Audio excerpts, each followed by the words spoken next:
గణతంత్ర దినోత్సవం సందర్భంగా జిల్లా కాంగ్రెస్ పార్టీ, నగర కాంగ్రెస్ పార్టీ ఆధ్వర్యంలో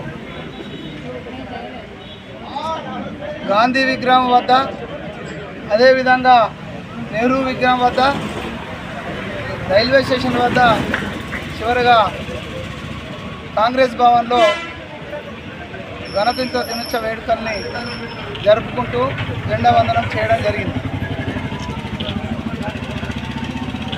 ఈ గణతంత్ర దినోత్సవం సందర్భంగా ఈ జిల్లా ప్రజలకు విజ్ఞప్తి చేసేది ఒకటే, ఏ లక్ష్యాలతోటైతే రాజ్యాంగాన్ని రచించుకొని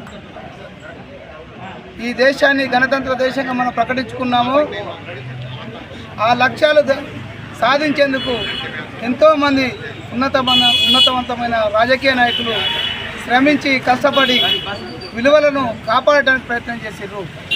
కానీ ఈరోజు రాజ్యాంగ విలువలకు తిరోధకాలు ఇచ్చే ప్రయత్నాలు జరుగుతున్నాయి.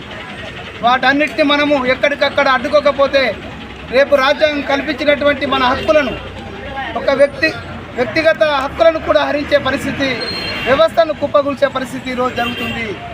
కాబట్టి దయచేసి ఈ జిల్లా ప్రజలందరికీ విజ్ఞప్తి చేస్తున్నాం, మౌనంగా ఉండడం అంటే, మేధావులు మౌనంగా ఉండడం అంటే ఆ తప్పును మనం ఒప్పుకున్నట్టయితుంది. కాబట్టి ఎక్కడికక్కడ రాజ్యాంగ స్ఫూర్తిని నింపుకొని రాజ్యాంగం తూర్పుపడుతున్నట్టు వ్యక్తులపైన మనం పోరాటం చేయాలి.